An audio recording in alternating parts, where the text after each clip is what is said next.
తమిళనాడు రాజకీయాల్లో సరికొత్త అధ్యాయం మొదలవబోతోంది. టీవీకి అధినేత విజయ్ నేడు తమిళనాడు ఇన్ఛార్జ్ గవర్నర్ తో భేటీ కానున్నారు. ఎన్నికల్లో ఘన విజయం సాధించిన నేపథ్యంలో ప్రభుత్వ ఏర్పాటుకు అనుమతి ఇవ్వాల్సిందిగా గవర్నర్ ను కోరనున్నారు.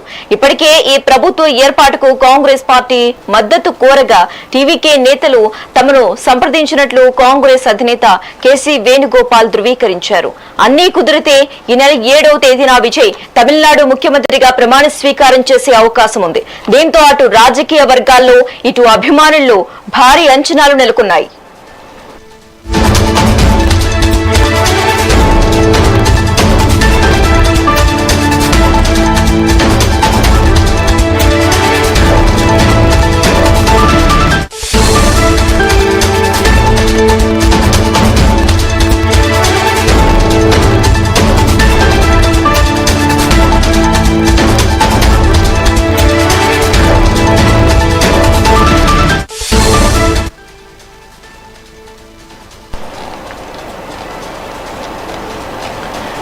తమిళనాడు రాజకీయాల్లో సరికొత్త అధ్యాయం మొదలవబోతోంది. టీవీకి అధినేత విజయ్ నేడు తమిళనాడు ఇన్ఛార్జ్ గవర్నర్ తో భేటీ కానున్నారు. ఎన్నికల్లో ఘన విజయం సాధించిన నేపథ్యంలో ప్రభుత్వ ఏర్పాటుకు అనుమతి ఇవ్వాల్సిందిగా గవర్నర్ ను కోరనున్నారు. ఇప్పటికే ఈ ప్రభుత్వ ఏర్పాటుకు కాంగ్రెస్ పార్టీ మద్దతు కోరగా టీవీకే నేతలు తమను సంప్రదించినట్లు కాంగ్రెస్ అగ్రనేత కేసీ వేణుగోపాల్ ధృవీకరించారు. అన్ని కుదిరితే ఈ నెల 7వ తేదీన విజయ్ తమిళనాడు ముఖ్యమంత్రిగా ప్రమాణ స్వీకారం చేసే అవకాశం ఉంది. దీంతో అటు రాజకీయ వర్గాల్లో ఇటు అభిమానుల్లో భారీ అంచనాలు నెలకొన్నాయి.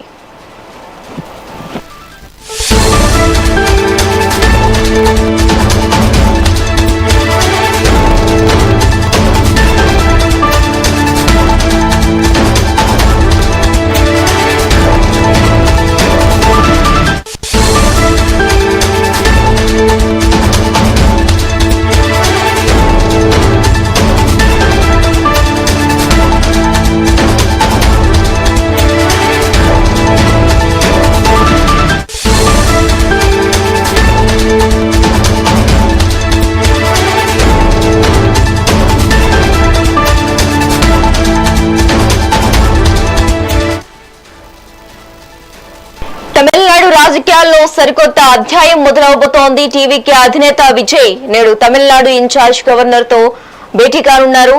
ఎన్నికల్లో ఘన విజయం సాధించిన నేపథ్యంలో ప్రభుత్వ ఏర్పాటుకు అనుమతి ఇవ్వాల్సిందిగా గవర్నర్ ను కోరనున్నారు. ఇప్పటికే ఈ ప్రభుత్వ ఏర్పాటుకు కాంగ్రెస్ పార్టీ మద్దతు కోరగా టీవీకే నేతలు తమను సంప్రదించినట్లు కాంగ్రెస్ అగ్రనేత కేసీ వేణుగోపాల్ ధృవీకరించారు. అన్ని కుదిరితే ఈ నెల 7వ తేదీన విజయ్ తమిళనాడు ముఖ్యమంత్రిగా ప్రమాణ స్వీకారం చేసే అవకాశం ఉంది. దీంతో అటు రాజకీయ వర్గాల్లో ఇటు అభిమానుల్లో భారీ అంచనాలు నెలకొన్నాయి.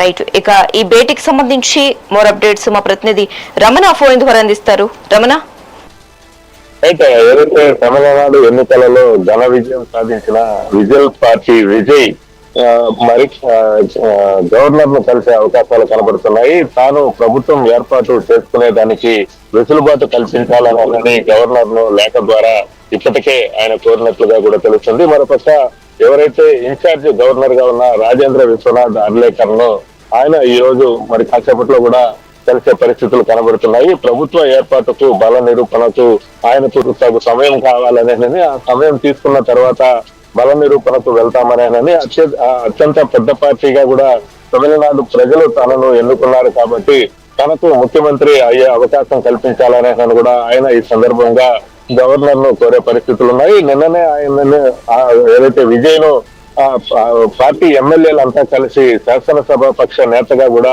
ఏదైతే విజయ్ ను ఎన్నుకున్న పరిస్థితి అయితే ఉంది. ఈ నేపథ్యంలోనే ఈ రోజు వీరంతా కూడా గవర్నర్ ను కలిసే పరిస్థితులు కనబడుతున్నాయి. అదే విజయ్ అలాగే మరికొంతమంది సీనియర్ నాయకులు అందరూ కూడా కలిసి విజయ్ తో పాటు వెళ్లి గవర్నర్ ను అపాయింట్మెంట్ కోరి గవర్నర్ ఆమోదం తీసుకునే పరిస్థితులు కనబడుతున్నాయి. వారం నుంచి అంటే 2 వారాల లోపల వీరికి గడువు కావాలని, వీరితో పాటు కొంతమంది అంటే విజయ్ కి ఇప్పటికే 108 స్థానాలు ఉన్న నేపథ్యంలో మరో 10 అవసరం ఉన్న నేపథ్యంలో కాబట్టి దానికి సంబంధించి ఎవరిని తీసుకోవాలి, ఎవరు వీరికి మద్దతు ఇచ్చారు, ఇవన్నీ కూడా బేరేజీలు వేసుకుని అటు తర్వాత ఏదైతే ముఖ్యమంత్రికి ప్రమాణ స్వీకారం ఉండే పరిస్థితులు కనబడుతున్నాయి. కానీ అంతకు ముందే ముఖ్యమంత్రి అభ్యర్థిగా కూడా ఏదైతే విజయ్ ప్రమాణ స్వీకారం చేసే పరిస్థితులు కనబడుతున్నాయి. అన్ని కుదిరితే మాత్రం ఈ నెల 7వ తేదీ ఆయన ప్రమాణ స్వీకారం చేసి అటు తర్వాత బల నిరూపణకు అసెంబ్లీకి కూడా వెళ్లే పరిస్థితులు కనపడుతున్నాయి. ప్రస్తుతానికైతే విజయ్ కి సంబంధించి విజయ్ అలాగే మరికొంతమంది సీనియర్ నాయకులంతా కూడా తమిళనాడులోని ఇన్ఛార్జి గవర్నర్ ను కూడా కలిసే పరిస్థితి. కలిసిన తర్వాత ఆయన ఎటువంటి సూచనలు ఇస్తారో చూడాలి. అటు తర్వాత వీరు ప్రభుత్వాన్ని ఏర్పాటుకు ఏ విధంగా ముందుకెళ్తారు, దాని మీద సమాలోచనలు జరిపిన తర్వాత వారం 10 రోజుల్లోనే ప్రభుత్వం ఏర్పాటుకు విజయ్ అన్ని విధాలా ప్రయత్నాలు చేసుకుంటూ ముందుకు వెళ్తున్న పరిస్థితి ఉంది. Thanks for the updates Ramana.